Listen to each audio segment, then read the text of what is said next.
Welcome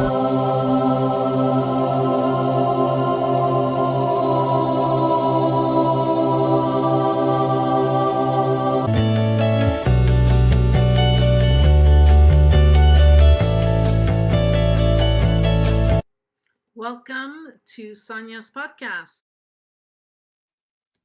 Woohoo! We got sound, we got video, everything's working great. That's awesome.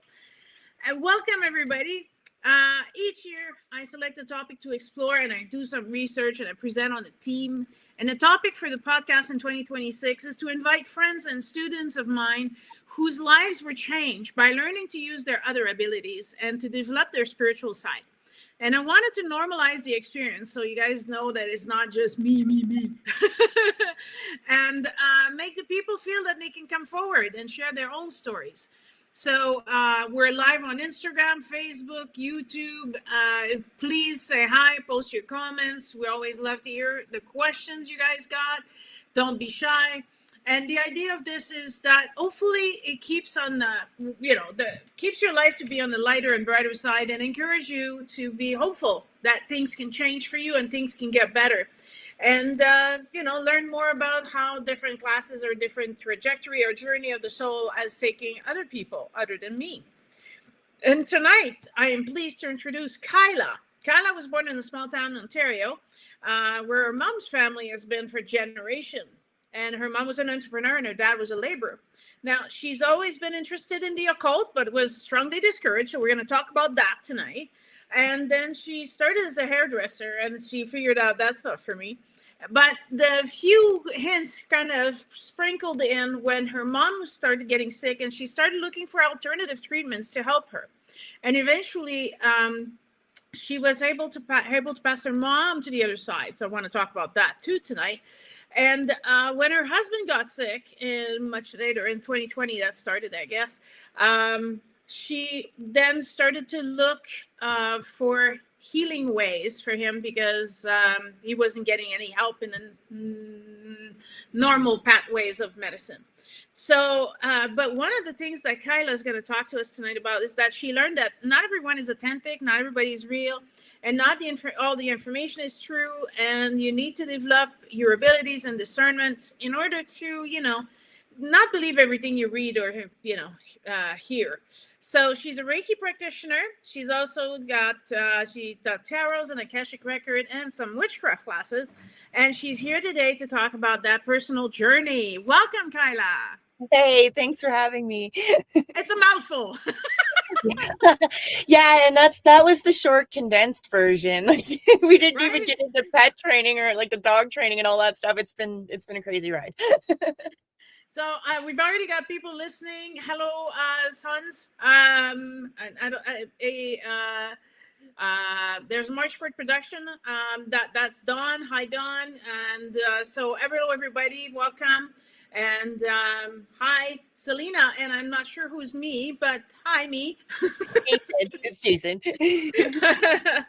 So, Kyla, tell me let's start at the beginning.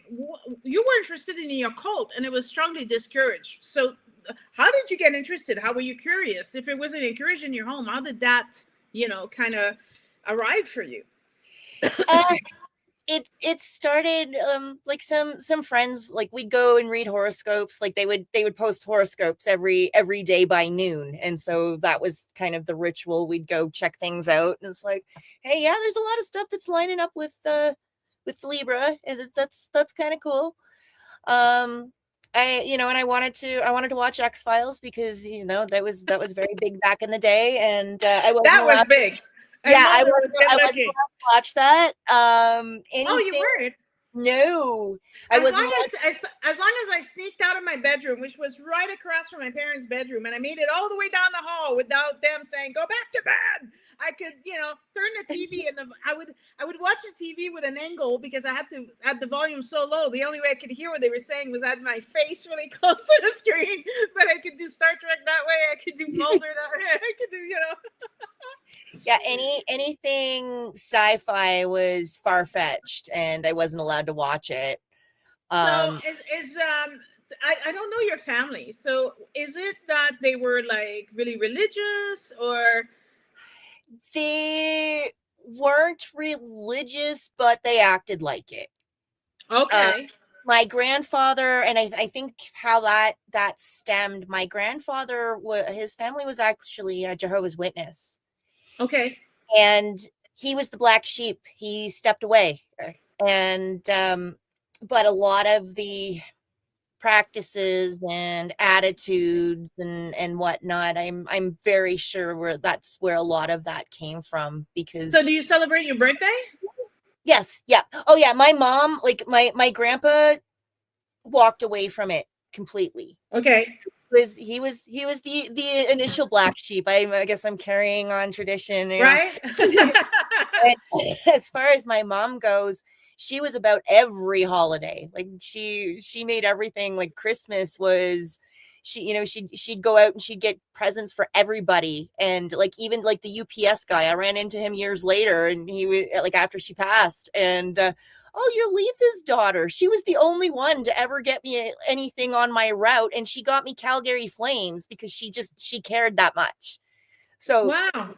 yeah, that was the exact opposite, but there was a lot of control, and that side of the family, it was weird, to keep it short. Okay. Okay. So, I mean, but I mean, astrology, is that really occult? That's pretty mainstream, isn't it?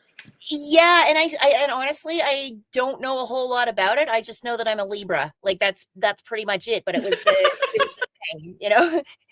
And as far as, like I would, at that time, I was getting intuitive hits, but Okay. Like what? um my my bestie at the time actually knew it, and I didn't. She would ask me, she told me this like years later. She would ask Right? me Don't you questions, love when they do that? They're like, "Oh yeah, I noticed that years ago," and I'm like, "You could have said something, yeah, that could have well, been." yeah, she knew it before I did. So she would ask me questions about different things, and of course I just answer them, like, well, I don't know, maybe, or give a theory. I had no clue what she was doing. The other one was, I was actually dating an older boy, and it was one of those forbidden things. And so Oh, it so is you fine. weren't allowed to date? What's that? You weren't allowed to date? No, it was his family Oh, that okay. had the, and oh no, my mom, like, she just welcomed him with open arms. It's like, oh, an older man that's gonna take care of her, but yeah. So, how So much older are we talking about? yeah, about 5 years. Okay. So when you're younger, that's a big deal. At this age, Yeah. it's nothing. It was at Yeah. that stage where it was, but anyway. And so he was going to college, and he wasn't allowed to call me. And so I would and he called me like every once in a while. He would be able to sneak out, and but So, hang then on. He's not allowed to date, but he's 5 years older than you? yeah. Wow, that's different. Oh yeah, Sonia, we've only skimmed the surface of the weirdness, like seriously. Um so I wouldn't hear from him for a couple of weeks, and then it drove me crazy, but it was what it was, because he had my heart at the time, right? And like I started to notice a pattern, but there'd be like the occasional Friday where I just feel really off, but in a good way, and I'd have these butterflies, and I have no idea why. Like there was no rhyme or reason. I was like, when I was at school, I was pretty much a happy-go-lucky teenager. So that was kind of the norm for me. Like, and so I didn't really piece it together until he started showing up when I got these feelings. Haha. So, are you saying that you knew he was coming because you could feel it, like long distance, that he was heading your way, kind of thing? Yeah, but I didn't know I didn't know for sure until he arrived, and I wasn't confident enough to say, "Oh, he's coming." Right? It takes a few times before you can put two and two together, right? At first it's a coincidence, but after 3 or 4 times, you're like, yeah, that's no coincidence anymore, right? Yeah, yeah. And I'm even now, I'm still, I, I mean, it, it is pretty obvious, but I'm still reluctant to label myself as a psychic or a medium, but the shoe fits. Right. But do you have to label yourself? No.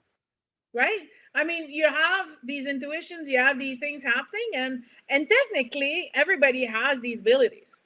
You just, some people are just, I don't know, the antenna is higher than others and the volume's higher than others. But if you fine tune that radio, everybody can get a nice brand new antenna and crank the volume up, and it's right there, right? It's a bit about, what I want people to realize is that there's, see, Lee is telling us, I see dead people, right?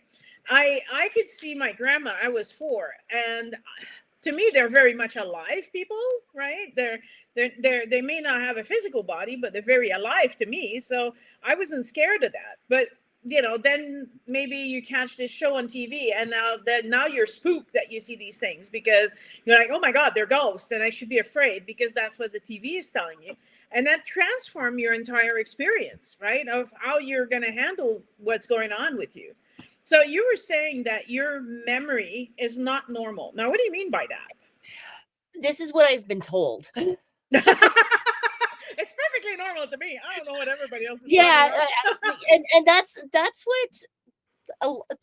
a lot of my, I guess we'll call gifts. I don't even know that I have them, but when I start talking to other people, it's like, oh. So as far as my memory goes, I think part of it is my upbringing and trauma. Like my father was a narcissist, and then I had a series of narcissistic relationships. And so there is question, like my memory, it's probably also a survival response as Absolutely. well, because I had to keep receipts for everything. Yeah. But in doing that, I also kept track, like I was able to remember things. Like right now, I could close my eyes, or just even right here, I can visualize myself in the basement of my parents' house that we rented in Sault Ste. Marie when I was 5 years old. Like I'm still there. There's been times that, like, my childhood bestie, a funny story there, she actually ended up marrying my grade 8 boyfriend. But we all hung out. Yeah, oh yeah, like I said, the weirdness just, but there was something, and this was probably just about 5 or 6 years ago, that they were talking about, there just came up this debate about something that happened in grade 8. First thing they did, they picked up their phones and texted me, "Do you remember blah blah blah blah?" Yes. What happened? And I told them, and then debate was settled. Right? Hey, you're the memory for the rest of the class. Pretty much. And and then I end up remembering things that are of absolute insignificance. Like October 2nd, 1991, there was a boy that I was dating from another school, and his soccer team came up and played at my school. Why do I remember that? I don't know. There must be something that happened that day. But it's things like that, and like remembering dates and things. It's just, I'm told that that's not normal. Well, do you think? I have a photographic memory, so as long as I see it, I will never forget it. Yeah. Right. So if you say it to me, though, comes one ear out the other. But if you write it, I see it, then I can never forget it. So I guess memory works in many different ways, but this ability to remember exactly, what you're feeling, where you were, the smell of the basement, the dampness, and all of that, right? That's an enhanced experience. And I wonder if maybe it's because you were raised by the narcissist and you were always in hypervigilant mode. Yeah. Right? Because that's one of the things with, so people listening, I wrote a book. on healing from narcissistic abuse. And one of the things that I'm trying to explain to people, leaving is not enough, right? Leaving is not the solution. It's just the first step. And then you have to heal everything that's happened to you during the encounter of being either in a relationship with a narcissist or being raised by a narcissist.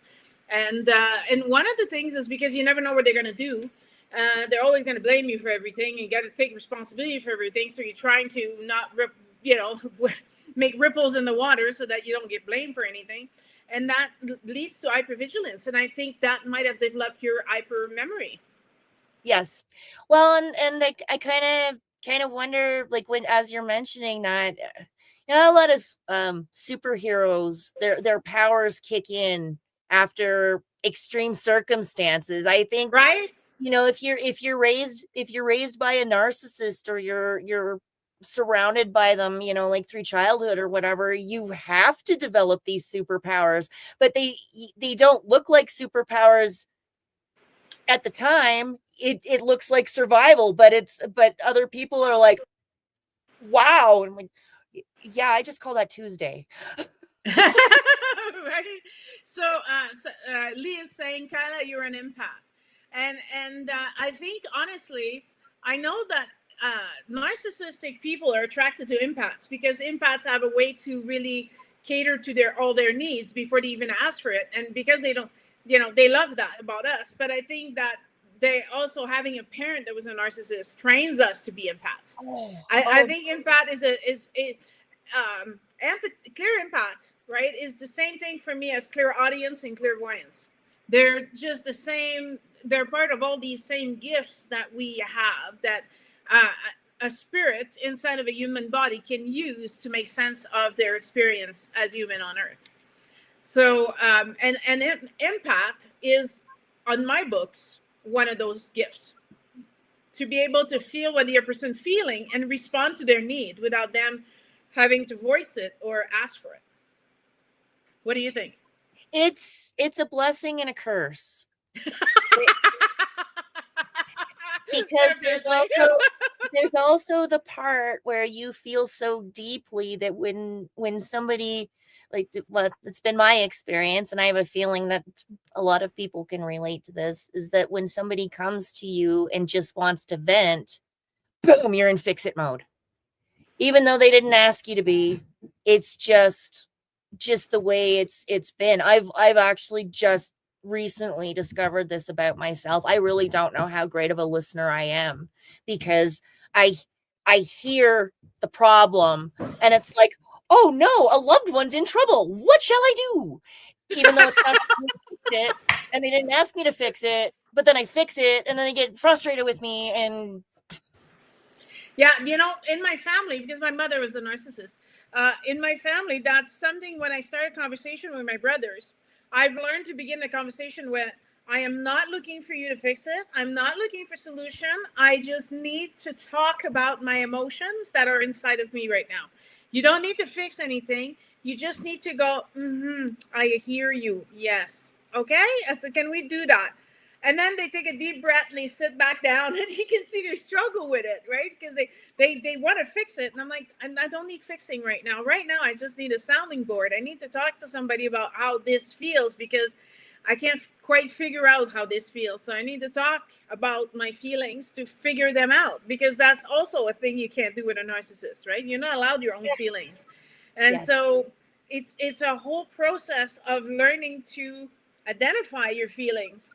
What is, I'm feeling something, but what is it? What is it called? Why do I feel this way? Is this good or is this bad? It's confusing. And that's pretty much where I am right now. And this is, like, to the survivors of narcissistic abuse, don't get discouraged, because it is an ongoing thing. Like, I've been away from my narcissistic ex for 17 and a half years. I've been away from my father. Like, he passed away. It'll be 5 years ago in August, and stuff is still coming up. Like, I've been away from the bad people for about 5 years now, and it's still coming up. It's still impacting my relationships. I still have a lot to learn, but don't give up, because it's not you. And Yeah, exactly. if you know better, then you do better. So do you know someone named Selena by any chance? Yes, I do. She's a sweetheart, and Well, I Selena apparently made someone infuse waffles. she's So, she's awesome, and I've told her about you quite a bit. Your name's come up quite a bit in conversation, so it's absolutely I see why she's here, because she's heard a lot about you. oh, did she? Did she? Well, Yeah. welcome, welcome. So, I think one of our similar experiences that both of us didn't know we were different. Am I wrong? You didn't know that you were different. No clue. Right? We just thought everybody was just like us. Everybody can talk to fairies and everybody can talk to trees and make plant grow a certain way. And, I just thought everybody could do that. They just did it in their yard while I did it in my yard. Right. And then I turned 16 and I'm making friends and they're like, what are you doing? I said, well, you said you have a headache. It's like, yeah, well, I'm taking it out. See, I'm taking your headache out. You don't have a headache anymore. And they're like, you're a witch. And I'm like, what?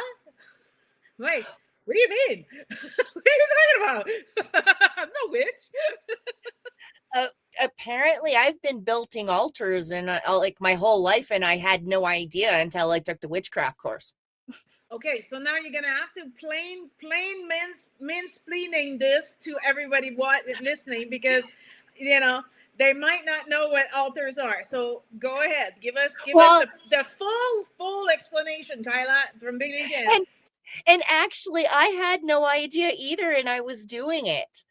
I had one set up at my machine at work. I had no idea. So what I did, and then I'll tell you what I found out what it was, is I've always just collected a series of small items. Like it could be pictures or rocks or like a tiny little keepsake or something that represents somebody or a place that means the world to me. Like they hold my heart. Like as an example, like when I was at work, I had a picture of my son, my grandma, and my mom, and then I had a little organ pyramid. I had a rock from the river when Dawn and I went on our honeymoon, and something like for my friends, and I didn't realize that was an altar. It was just me surrounding me with people and memories that I loved.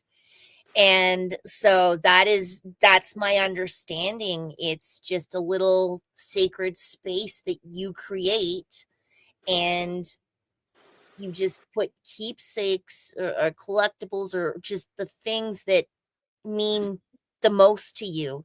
You can have different themes, like if you wanted to have like an ancestor altar, or if you wanted to have like a seasonal altar or whatever. See, and that's the thing. I don't think that it's only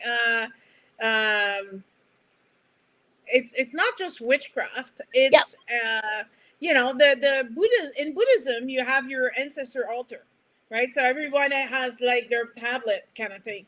And it's, I mean, Chris here, the roommate, I'm all of you know Chris. She's a crystal person, so she has rocks all over the place, but she organizes some of them near your nightstand so you sleep better, and some near the TV to block the radiation, and some upstairs to enhance meditation. We've got rocks arrangements all over this house. Right? But you can make it whatever it is, but it's a special place that holds a special energy. Right? So well, I don't know. And if you're, go ahead.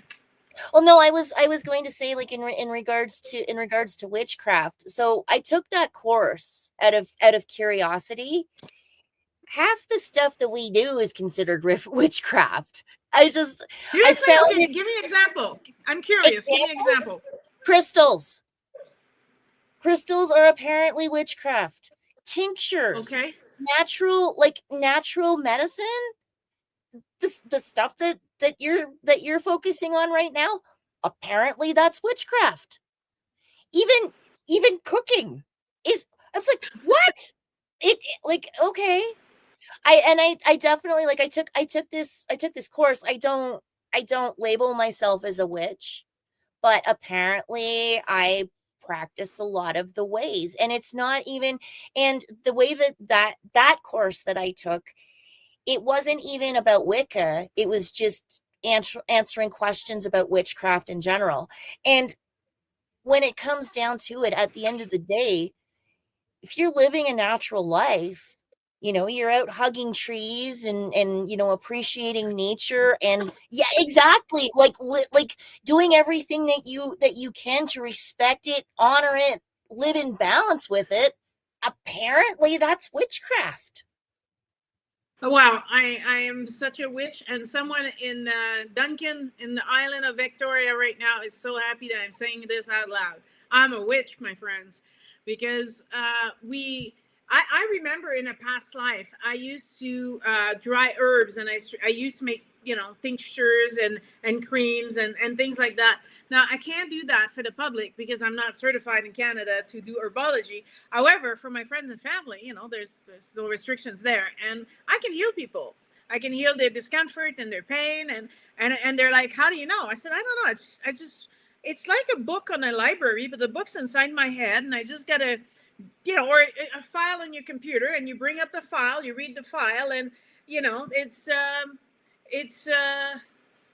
the information is just there."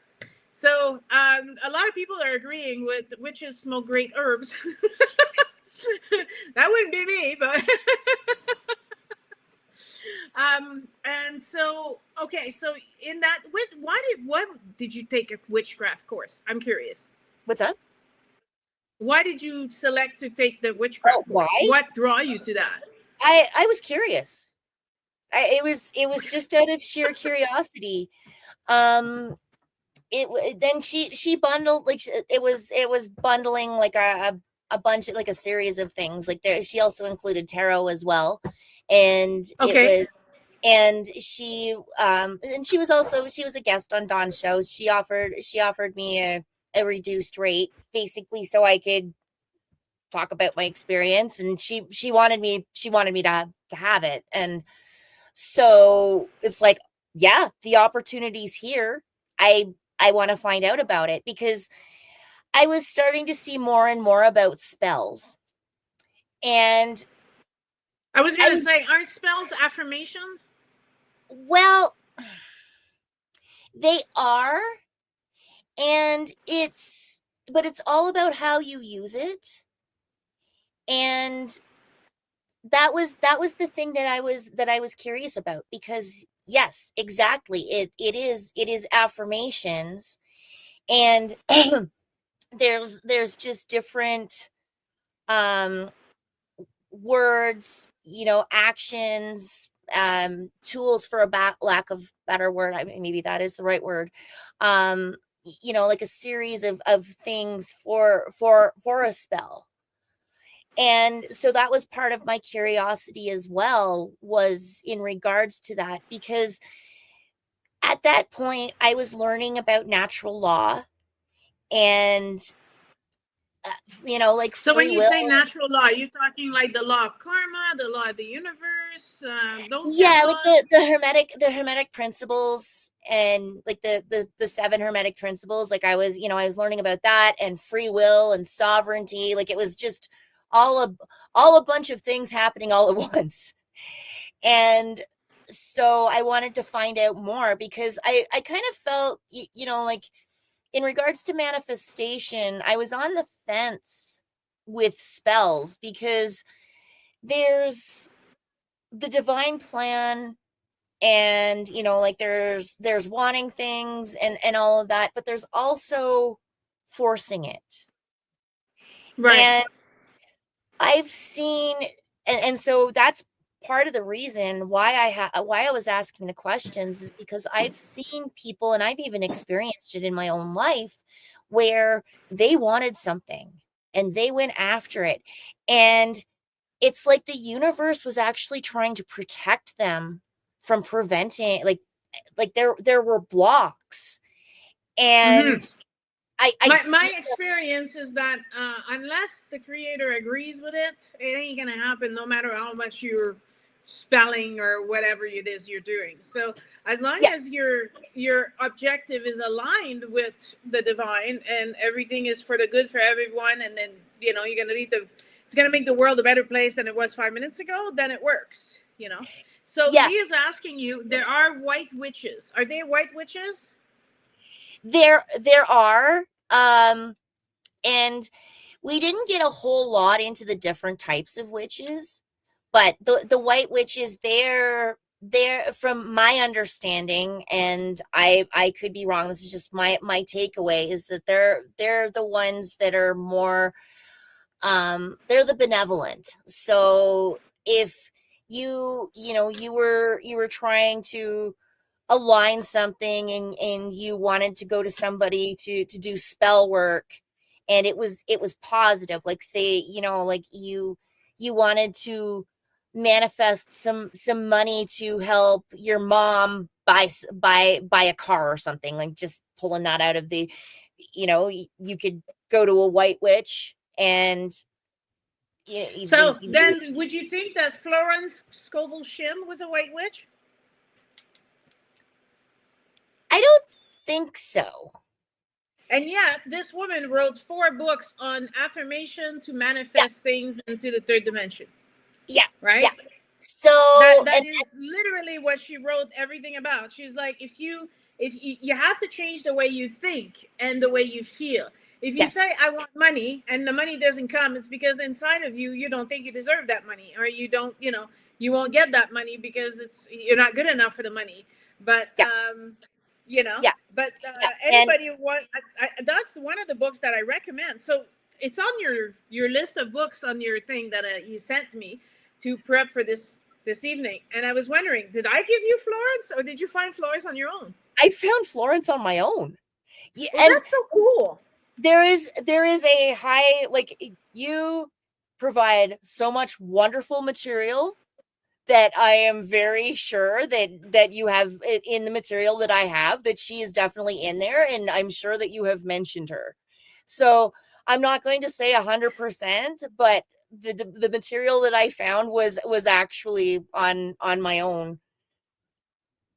But I mean, the truth tends to make its way around, right? So It that I give does. it to you, or you found it on your own, it doesn't really matter. But that's definitely one of the authors that I recommend to people. I'm like, you need to read this because it's easy to read, it's easy to comprehend. It's over 100 years old, and it's still around because it works.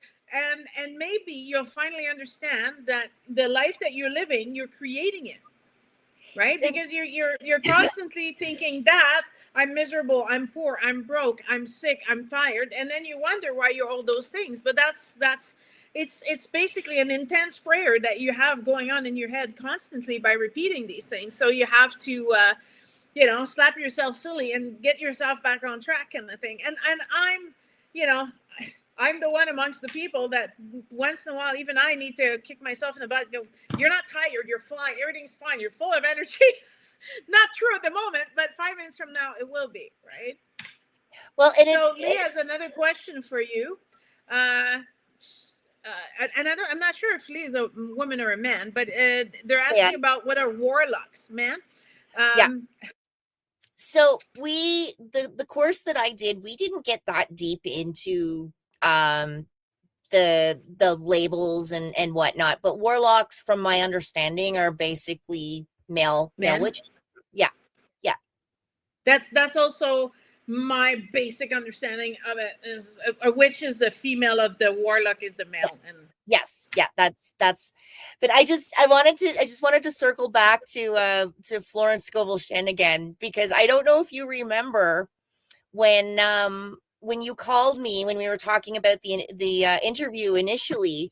I was having like an aha moment, like you timed it. It was that there was some divine work going on there, because that was freaking cool. And I was processing about the the subconscious, and then the superconscious. And I'm like, okay. And it was something like that term was really resonating. And then I talked to you about it, and you're like, and you said, and I can't remember if I said something about it sounding an awful lot like a higher self or something. And you're like, yes, you confirmed it, that superconscious, high, like, and higher self is interchangeable. Yeah. But it's like the apostles. Okay, so let's take the Bible for example, right? So you have John, the apostle John, but in Quebec his name is Jean, right? But in Spain it's Iago, but it's still the same guy, but the name changes because you're in a different country, speak a different language, and so it's the same person that was doing the same thing and yet had different names. And I think that's one of the things that I'm trying to do for people is to say this word, this word, this word, and this word all mean the same thing. Now, can we all pick one and work with that one to simplify it? Not because this word's better than that word, but just because they're all equivalent. They all mean the same thing. But if we start referring to the same thing with the same name, then a lot of people are going to get, oh, okay, so I don't have 25 things to learn because I only have like 3. And the other one are just redundant information with a different name, but they're all talking about it the same way. But some people approach it from a mental perspective, an emotional perspective, a spiritual perspective, but we're still looking at the same kind of diamond with all the different faces. You know what I mean? Well, and so I think the reason why superconscious resonated is because that's a term that I can use with my normal friends. Because if you start talking about your higher self and stuff, a lot of them, oh, that's woo woo, and just glaze over. Whereas, but see, that's what I just said, right? So that one is more of a mental perspective of analyzing something. And then me, I'm with the higher self. It's a more spiritual perspective, where we're still talking about the same diamond with the same, all these facets to it and all this shining that comes out of it. Yeah. So, sorry, I didn't mean to cut you off. No, that's okay. I'm looking for terms. Like I have one of my oldest, dearest friends. She's on the brink. She is rubbing her eyes, and so I'm looking for things be like that's scientific, that I can back with scientific proof. And so and so that's where the superconscious comes in. I can talk to her about that. And then I've been talking to her a lot about frequency. She's a numbers freak. And so this is how... I see. So that's the math language. Yeah. But we're still talking about the same thing. I talk about energy, but my brother talks frequency because he sees these videos with the sound and the sound that makes shapes. And he's like, hey, that looks a lot like your sacred geometry. I'm like, yeah, duh, it's the same thing. That geometry creates that frequency, or the frequency creates that geometry. But either or, it's all frequency, it's all energy.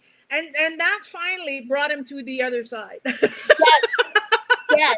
And I think, and this is the part, like, on my journey where this is getting fun, because when you like, I found when I first started out, it was very confusing. There was all these terms, my head was going to explode, and I thought I would never figure it out. And so, like, when I was working, all I did was watch podcasts and YouTube videos and everything, like trying to figure all this stuff out. And so then I started seeing patterns, and it's really cool. Like, I'm even seeing how some of the major religions cross over, and absolutely. Yeah, I'm introducing books next year in 2027, and specific authors and specific books. And one of them is a guy actually wrote a book. I was going to do a PhD on this, and the guy actually wrote the book already. I'm like, okay, I don't need to do a PhD on that then.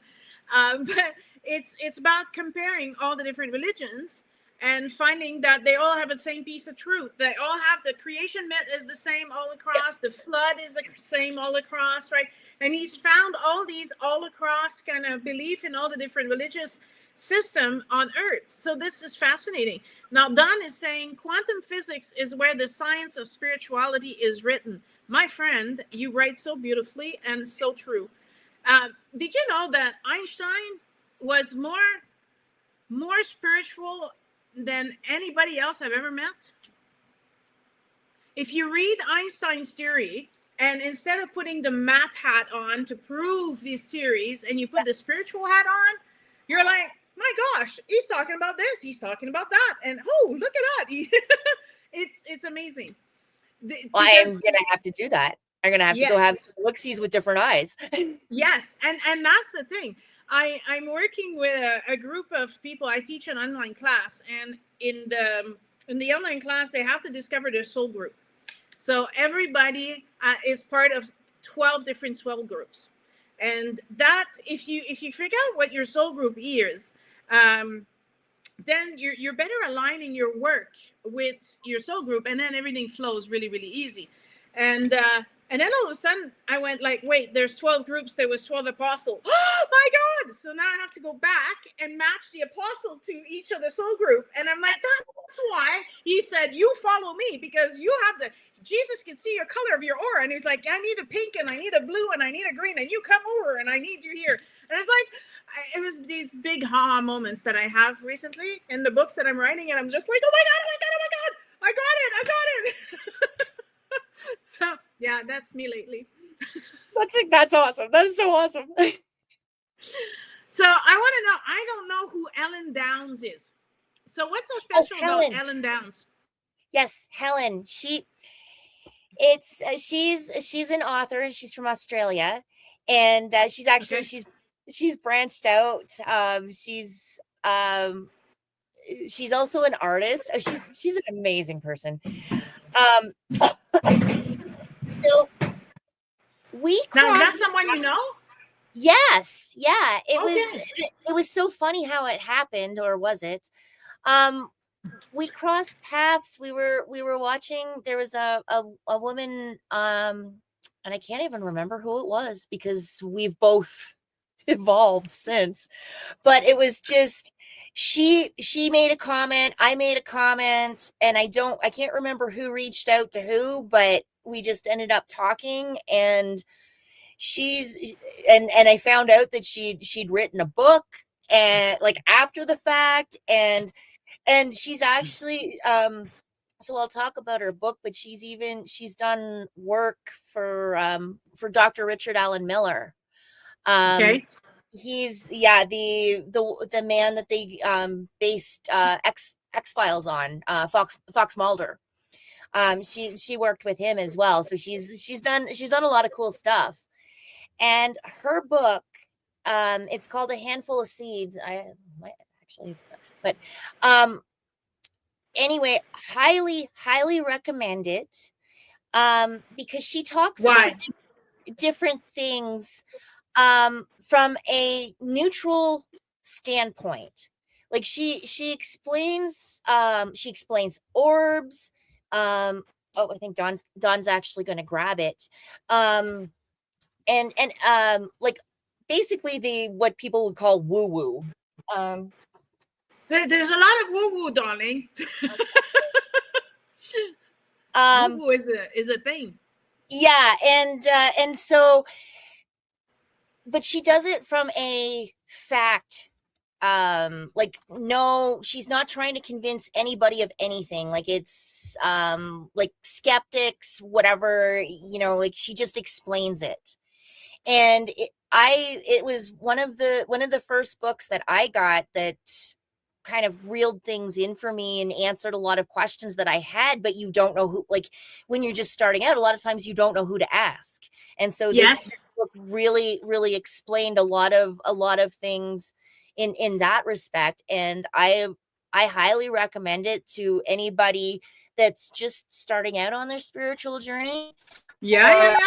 Anybody that has questions, like if you have a family member, for example, that wants to know what a psychic is, I think that's one of the questions in the book, and it will just explain it, not trying to convince you to believe in it. It's just kind of like a dictionary.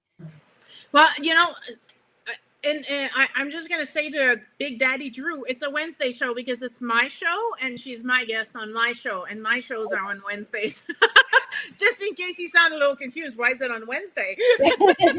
Another author, then, in the same veins as that, you know, not trying to convince you of anything, but just giving you information that is very basic that everybody should know, is a book by Kevin Ryerson. And he's a channel that worked with Shirley MacLaine, and he channeled a book for acupuncture, and he channeled a book called Spirit Communication. The full title, Spirit Communication: The Soul's Path. Right, that book is really good, answers a lot of, you know, basic question that you need to you should know as a divine being on this planet. You should read that book. And I've been working with him. So I asked him, he's the channeler. So I asked him, I said, can you double check my books that I've written? And it's so funny because, you know, it's an entity called Atun Ray. And he goes, just a moment, please. And he's like, oh my gosh, there's lots of books. Just a moment, please. And I was like, okay, yeah, well, there's a few. And then he came back and he's like, no, you know, things are good. And he just told me to tweak one of the healing sessions that I do to push it even more. And I was like, oh, this is so awesome. Yeah, why didn't I think of that? And then he wanted me to teach a new class on Kabbalah and why is there no evil, and explaining that there's what is good and what is not, and not necessarily that it's evil. Yeah. And I was like, okay. I'm like, well, I think I'm going to need another hour with you next week to talk about this. And we've been putting together this class of, you know, this new teaching I'll be offering. So I'm pumped. I'm having a conversation with beings from the other side my entire life, but it's been a while because I've been so busy in the third dimension that I'm able to connect again and have these woo-woo conversations without having to explain things or justify things or prove things. My God, right? I'm having a great time. So Ellen Downs, That's A awesome. Handful of Seeds. That's a good book. Okay. Now, like in the introduction, I said that the first time you kind of started looking into something else was because your mom was sick. That's right? Yes. Yeah. And yeah. At the time, and it was. I did, and it was very frustrating because she believed in the doctors. She wouldn't listen to me. She wouldn't entertain anything. And there were people that were actually reaching out to me. There was an alternative treatment that I'd heard about, and she'd actually heard about it too, and was starting to look into it, but something stopped it. And it was in BC, and I think it's called ESIAC. And then there was also another woman, and I'm just going to do the disclaimer. I'm talking about medical treatments. This is not medical advice. I'm just talking about my mom's journey and I'm throwing that out there because YouTube can be a little sticky sometimes. So this is my mom's experience. Yeah. We're talking about something that's happened quite a while ago and your mom has passed, and it's everybody's decision and choices. We're not doctor. We're not making, what is it called? Diagnostics. We're not offering any advice on treatments. We're just discussing ideas and what's happened to you and led you to where you are today. So yeah, and what she actually didn't do, and it was kind of frustrating. There was another woman. She was a breast cancer survivor, and she had so at the time I was involved with a community group, and it was cool. There was a lot of different roles that I played in the group, but anyway, she had heard about my mom being sick, and she called me up and asked me if she could talk to me. And so she spent probably about 2-3 hours talking to me, sharing her journey. She'd beat cancer with vitamin C injections, but it had to be injected. It couldn't be taken orally. And so I went back with that to my mom, and vitamin C didn't go with her chemo treatment. She wasn't able to have any vitamin C, so she just shut it down completely. So, and I mean, as far as my mom goes, like there is more to the story, and I know why she's not here, and I respect her decision, but it was also a little frustrating finding alternatives, because mainstream is not the only way. No, definitely not. Definitely not. So, did you, when you say you helped her pass at the end and you escorted her to the other side, kind of thing, did you make peace with her? Like, I want to know, like, because that's part of this awakening, right? The spiritual peace that you Yeah, finally find, right? Even though there were difference yeah. of opinions, even though there were difference in faith and stuff, which is okay, Mhm. what was that like? What did you do? And there really wasn't a whole lot of difference, because in the end, so just before that happened, we'll rewind a little bit. There was a period, she was going through a really rough time, and she came to me and she said, "Can you do whatever it is that you do?" Oh, Okay. I don't know what it was that I was doing, but it's okay.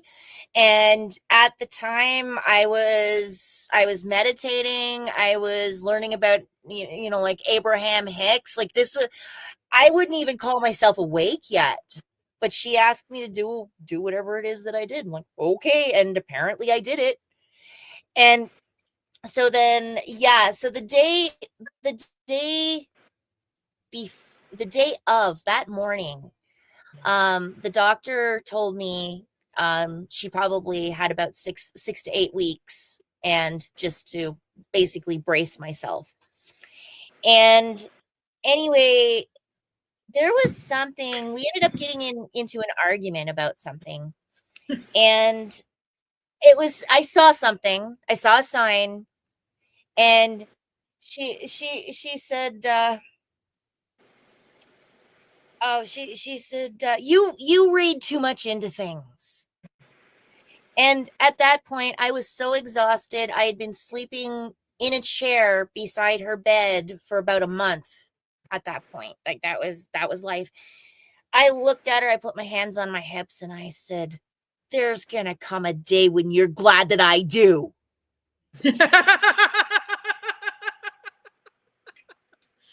And at the time, I felt horrible. I felt so gross that I challenged my mom. I stood up for myself. And little did I know it was that night. And I am so glad that I Wow. said that to her, because, like, I didn't want to be right, but she's glad that I do. And Right? I can laugh about it now, because with my awakening and reframing of things, I get it. I miss her like crazy. I really do. I miss her physical form, but she hasn't gone anywhere.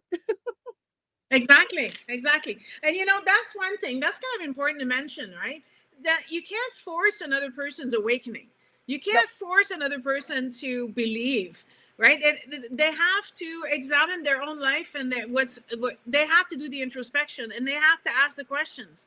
And then if they're looking for guidance, sure, I'm Yeah. right there, right? We got Yeah. books, we got classes, we got these podcasts that we're doing. There's so much out there that but they have to take this first step. We can't just push it on them.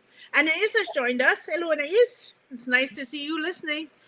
So we're almost on the hour, so I just want to say to the people on Instagram, it'll cut off. So if you're listening from Instagram and you're wanting to hear the rest of this conversation, you are best to join us on Facebook or YouTube, because it's really complicated to rehook everything back up on Instagram. So when it's done, it's done.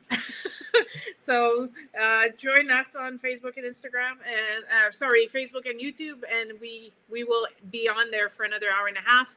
And we will also be hearing this on Podbean and podcasts and stuff like that, but those are not live, they're just the recorded version. But if you post your comments, I always get the comments after the show, even if it's 3 years down the line, and I will always answer. So if you have more questions and he's like, I wasn't available when this aired and I wish I could ask my question, just ask your question. And if they're concerning Kyla, I forward them to Kyla. Kyla can answer them for you.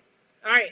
So now the biggest step for you was sometime after, when Don started, your husband started to get really sick, and you were looking for a way for him to find some relief. And because in Canada, we're not allowed to say that we're healing people because we're not doctors. So you were trying to supplement his healing and care, and you touched on Reiki. So what was that like for you?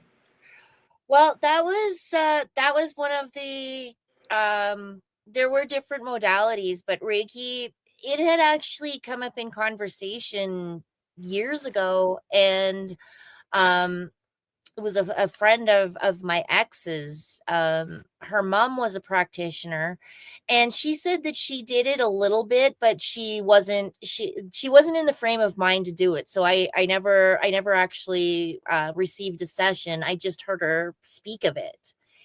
And so when I was on my journey, um Reiki just seemed like the most logical step for me at that point. Like it was accessible, and I decided back in, so that was 20 in the summer of 2024, that it was something that I needed to do.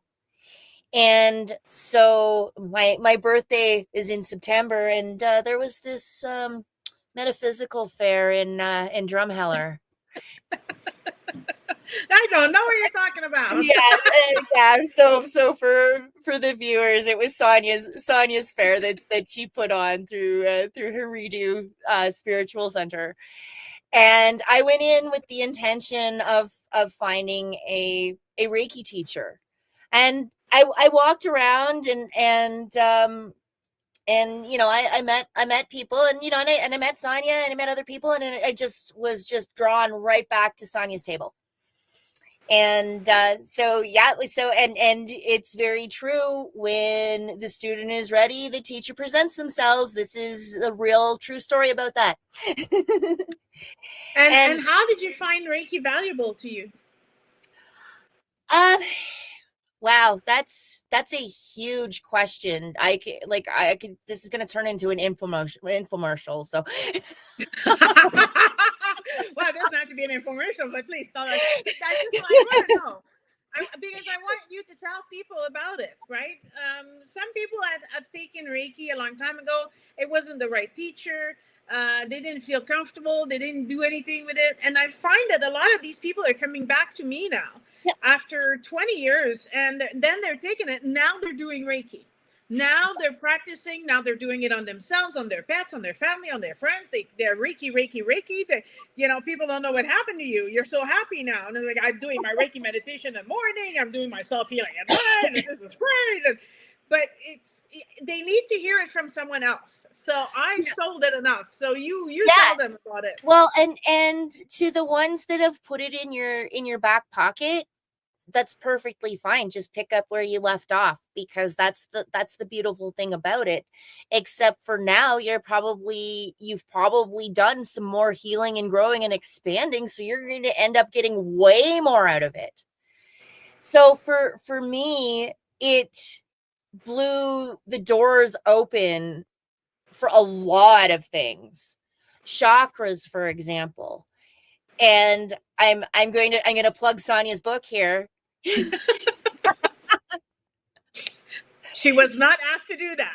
No, she did not ask me to do it, but it's one of those tools. Like, I've got it beside my bed because it is so valuable, because it's got the information about the chakras. So you learn about them, you learn about which one does what. And then, like with the book, that just enhances it even more, because it talks about the frequencies that are associated with the chakras. It talks about, and then she gets into what organs and body parts are and the colors and like that complement them, and the foods. Like if you want to focus on one particular, it's in there, Lee. It's all in there.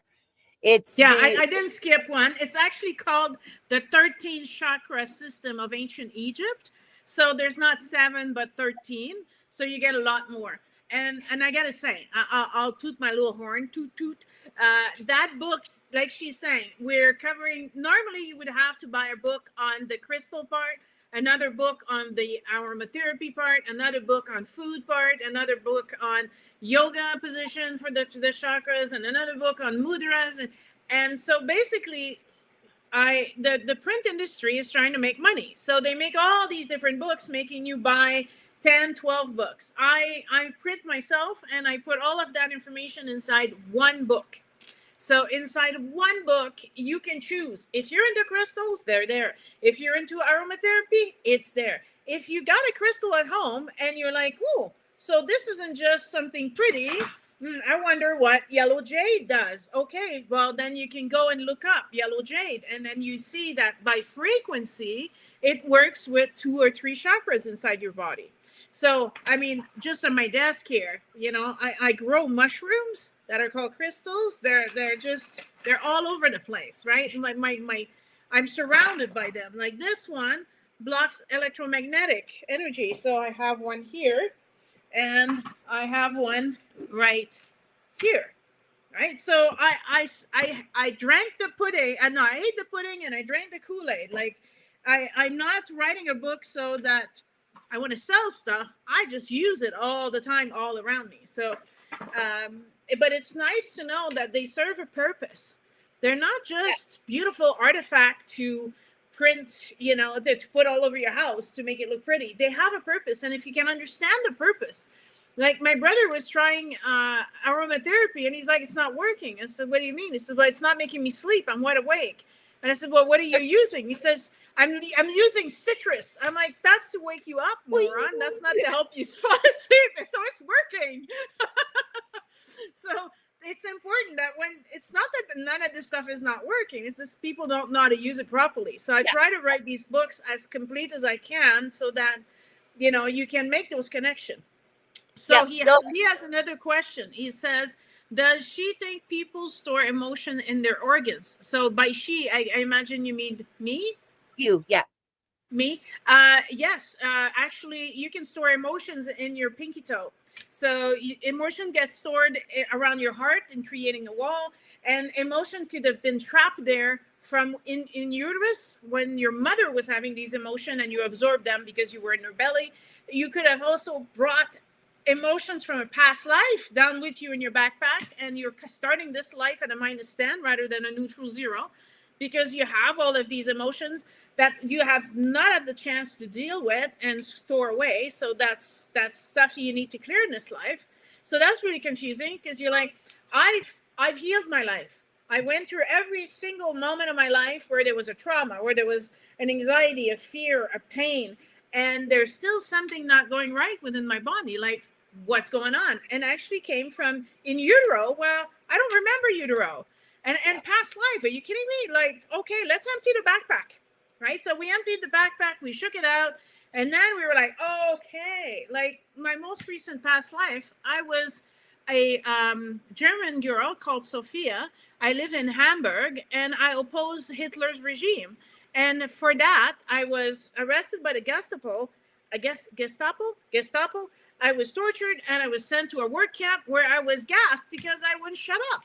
And I brought all that emotion shit with me all the way here. So yes, you can trap emotion all over you, and it's important to examine every little bit to make sure everything is, is clean and cleared out. And we have Annalise that joins in. Hello. We got a lot of people, and what I'm doing is sometimes in our screen, the comments or who is joining our chat doesn't always show. So I have a window. So if you're looking, I'm looking to the side to see my other screen, to see is there comments on Instagram and who's joining us there. And I'm doing the same thing on Facebook to make sure that I'm not missing anybody, because people are like, I was there. I'm like, I only have so many screens to look at. But I'm glad that so many people are joining in and, asking their question, because that's part of what we're here for, right? Yeah. Answering question and helping them get interested, because that's the whole point. Start asking questions, which brings me to the next part I want to talk about, because that it's past the hour already. Uh,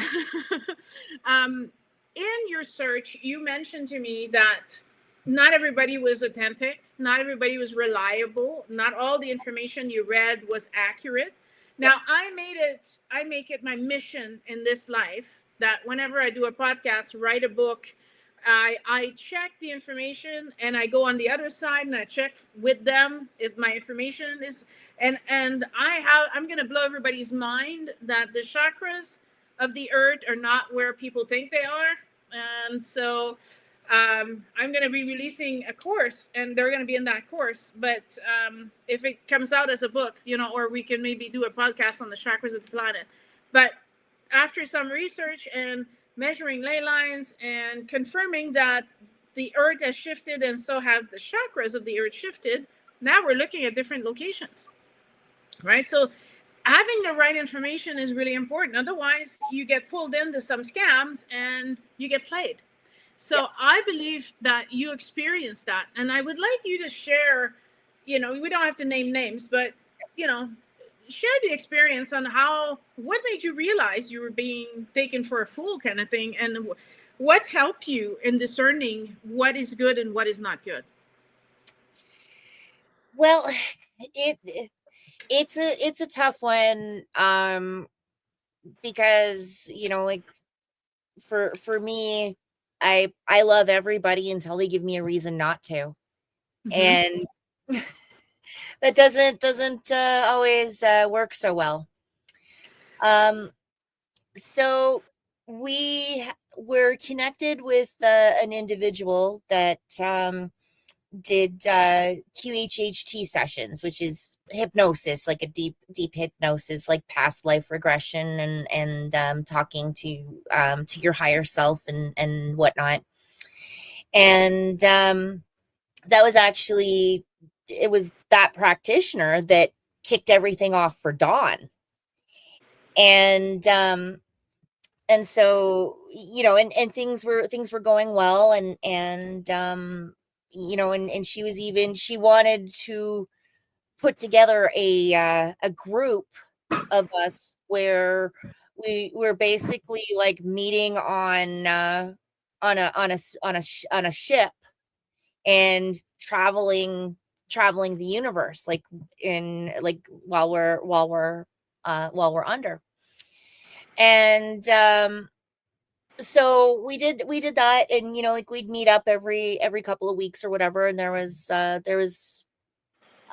three or four of us. And so there was that, and then there was also, so red flag number 1, though, well, and I don't even know if that was red flag number 1. There was a series. Yeah. And so it was discovered through hypnosis that Dawn is connected to Archangel Gabriel. Yes. And so this individual wanted to basically monetize it and turn it into the Gabriel show, where she would hypnotize Dawn and then Gabriel would take the wheel. And Gabriel did not care for that proposal. I can't remember what it was that he said, but he just and so the other thing that kind of alerted me was that she was trying to get information from my higher. My higher would not say anything. She was very tight-lipped. There was no talking about past lives. There was no talking about anything. It was just current. And the visualizations that I was getting were just in the now. There was no past or future.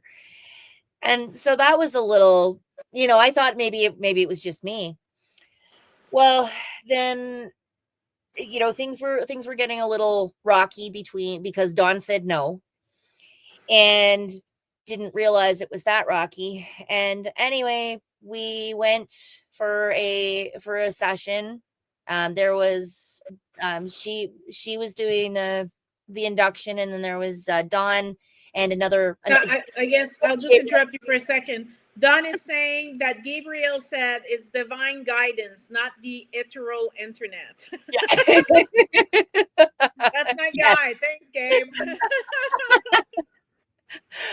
Yes. So yeah, so there was the three of us, and I was starting to get uncomfortable. And I can't remember why, but I told her that I was getting uncomfortable, and I wanted to end things. And she's like, "No, we'll take you to a med bed." So I went into the med bed, and I felt claustrophobic, like everything was closing in on me. And at this point, I was begging her, like, "Let me go. Let me go." And she would not let me go. One of Dawn was with me, but there was another woman that was with me. Like, she spoke up and said it's time to let her go.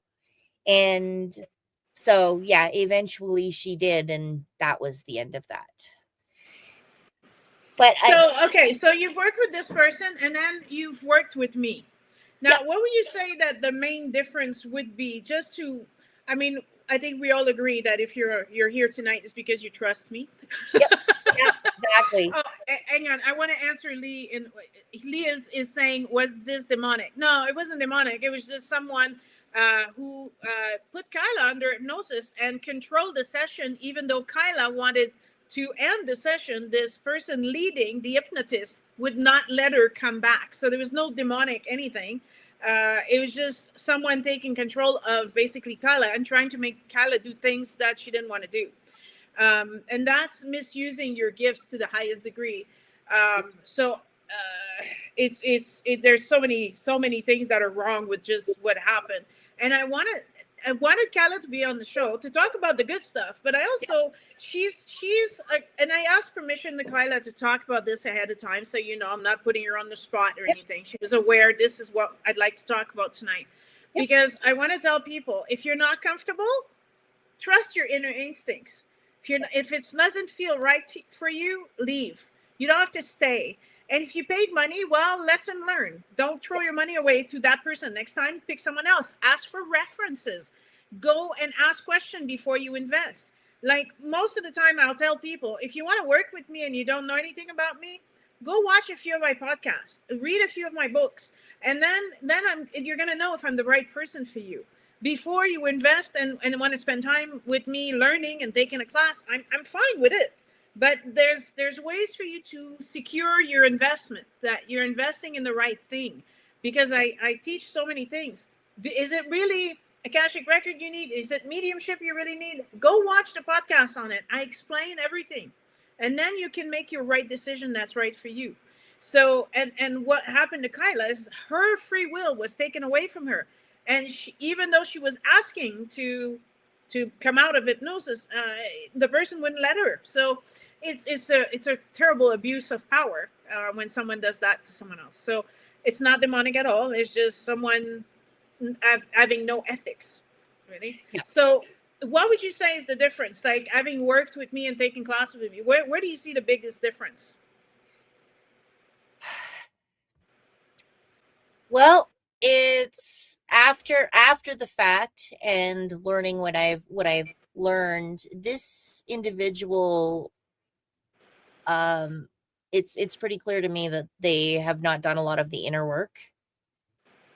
And I know everybody is a work in progress, but the way that she was, if I had have encountered her now, I would never have let her do that.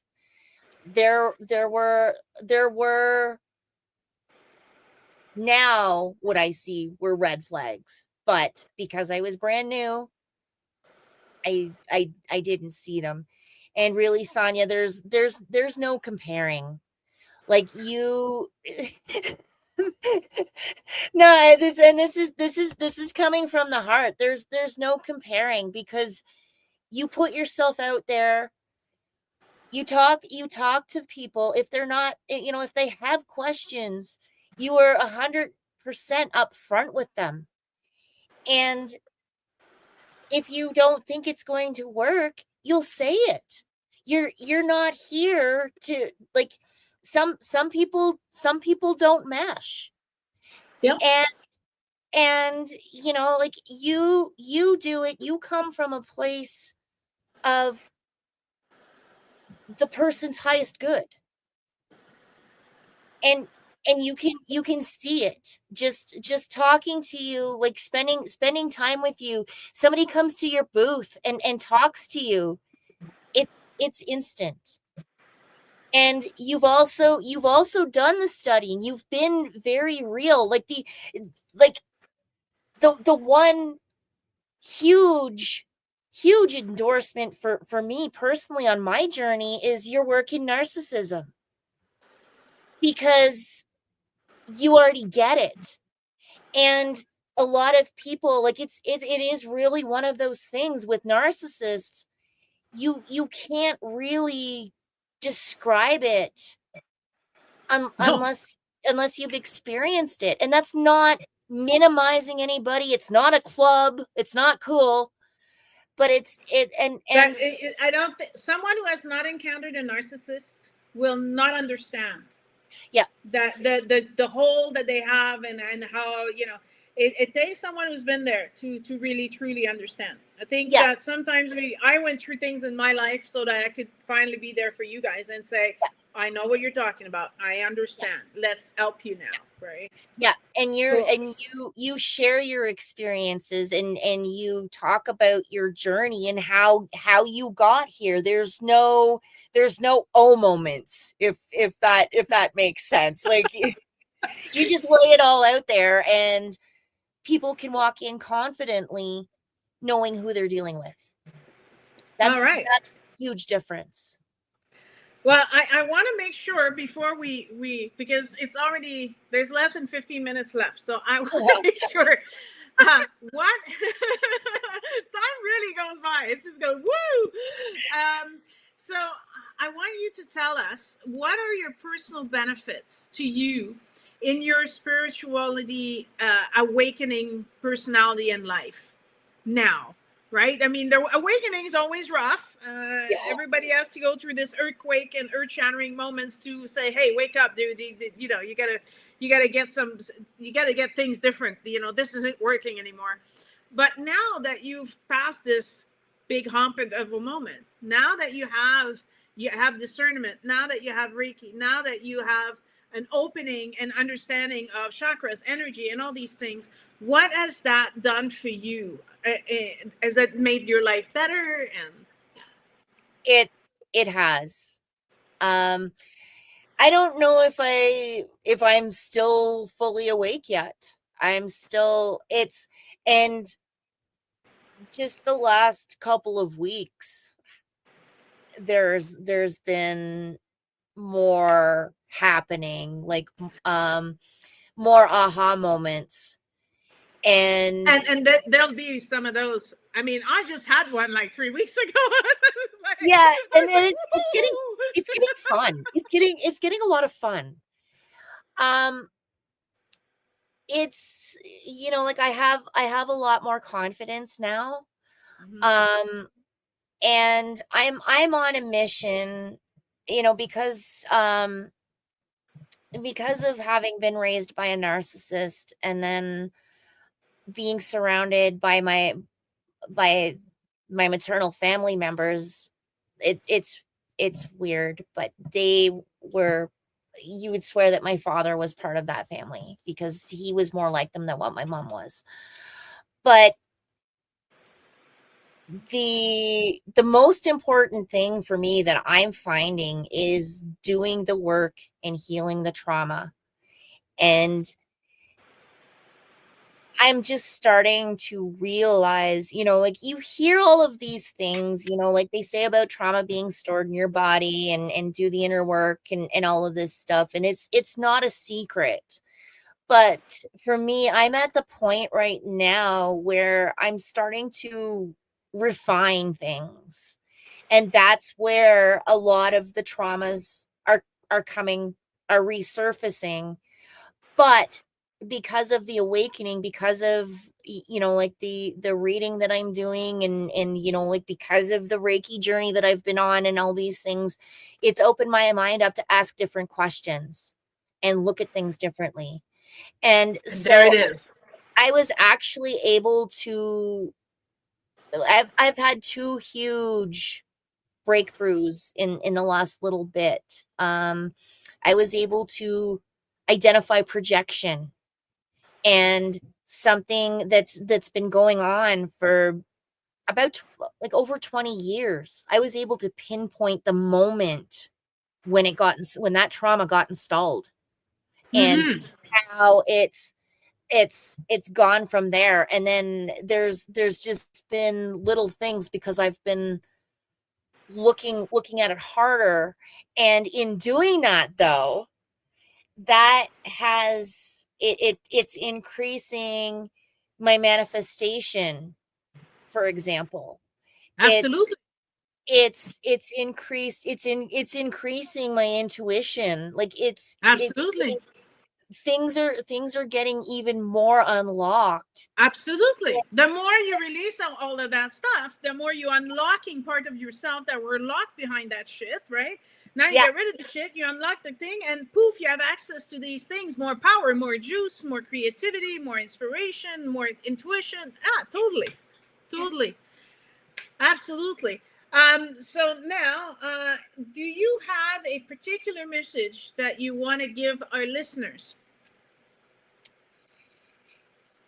well, I would just say keep going, because because there's so much. um this is actually my second rubbing of the eyes awakening. I almost woke up in 2011, and Yes. it's really interesting because I have the journal, and I was reading the first couple of pages to Don, and he's like, "You've already done this." And so then, but then at the time, I was a single mom fighting my narcissistic ex in court, with him abusing the police services and child protection. My mom Yeah. had cancer. I was going to college, and all, like, so yeah, we went back to sleep because there just was not, there was not enough. Yeah. So Exactly. Just because you're human, right, Kyla? It's yeah, not because you were dumb. It's not because yeah, you were just human, and the human part got really hard, and yeah, that's why people can't give up. There's that's times in your yeah, life gets hard. yeah, It's hard, yeah, but yeah, it'll quiet down, and then when you complete the awakening, like you've done, now life won't get hard again, because now you know how to handle this. Now you know how this works, and yeah, so you glide through it, right? So I want to say hi to Danny. He says he has been listening while mowing his lawn. Whoa. We're popular tonight, Kyla. So is there any activities before we wrap up that you would like to promote, like where people can see you, or where can they contact you? Well, right now I'm actually wearing a different hat that I crocheted. I'm doing a lot of farmers markets right now. Okay. I'm in Innisfail on Thursday mornings from in Alberta. So we're in Alberta here. So Innisfail, Alberta, from 10 to 1 every Thursday morning. And then Crossfield Farmers Market is going to be starting on Thursdays from 3:30 to 7. And Okay. then every Friday I'm at the Carstairs Market at the Curling Club, from 3:30 to 7. I have Okay. my spinning wheel with me.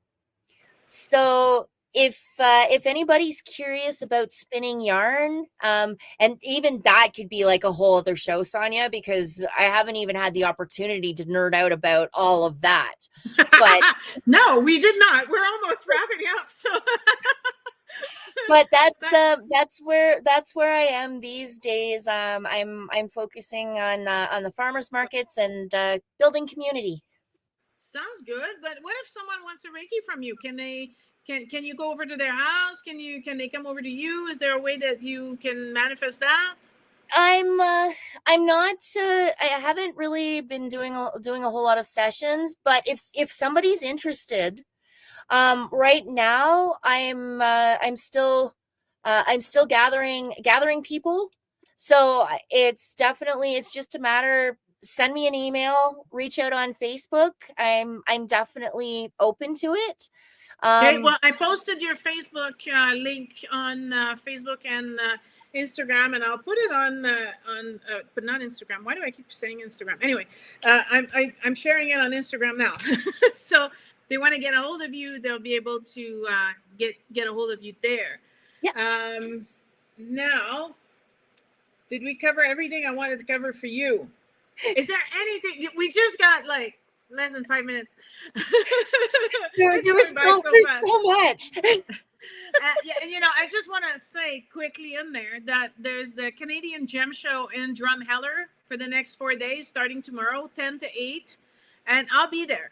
So if you guys want to pop in, if you need a book, if you want to chat, that'll be the best place to see me for the next 4 days. We're doing a lot of retreats this summer, so we're a little busy with that, but I am still booking appointments and teaching classes and doing all of that stuff. So you can easily reach me. Just go to the website and pick your poison. Do you want Facebook, YouTube, Instagram, LinkedIn, email, Messenger, you name it. Just and Sonia's classes are fun. They're a blast. So well, I think that even though it's all about spirituality, we still have to laugh. We still have to have a good time and not take ourselves too seriously. And they're very healing at the same time. So we'll also create a safe space, right, for you guys to come and cry and pour your heart out and leave the shit behind. And I'll clean up after you. Is there anything else you want to talk about, Kyla? I mean, I've covered everything I wanted to cover with you, but is there anything else you think that would be valuable before we wrap up? One of the things that I'm finding right now as well, in regards to and I'm to the refining, tweaking, trying to tease all the crap out, is the importance of things hiding in our body. And like the trauma, like when they say about, like how you carry your trauma around, you really do. And I'm just, even like right now, I'm discovering in regards to I've had a lot of issues around poverty programming. And like we've been trying different things to break out of it and whatnot, and I'm starting to figure that one out now as well. And I'm seeing indicators where that is actually something that was stored in my body. And so I kept experiencing these traumas, and it eventually puts a cap on what you can bring in. Yes. And until you figure that out, you like keep doing the healing, but until you figure that out, there's really no, like, I've been spinning my wheels in the mud for years, finally just starting to get traction like last week. Well, it's there now. It's that recent. Well, that's awesome. It ended up that I had Don is going on a new business venture. He's going to be building portable toilets. And he's making them out of cedar wood. They're like fancy to go in collaboration with what he does.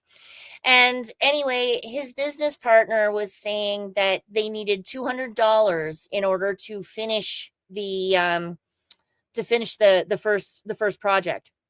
And I'm there, and I'm kind of sad that I didn't have $200, and like I want to be able to invest in this, but I don't know how to do it. I kid you not. You've got 50 seconds left. Okay. On Friday, a friend of mine said, I have money for you. She'd bought a bunch of things, like a bunch of crochet items, forgot about it. It was exactly $200. Awesome. Well, there it is. And And thank you that's for just, keeping talking, although, you know, StreamYard booted me out and I had to yeah, call back in. yeah, it does that to Everybody, Dawn all the time, so you just keep talking. that's right. Thank you so much, everyone, for coming, for listening. Kyla, for joining us tonight. I'm so happy. And that's it. That's the end. So I'll see you backstage, Kyla. Okay. Folks, I'll see you next month with Tanis Allowell, renowned author of Canadian renowned author from BC who talks to leprechauns. See you next month.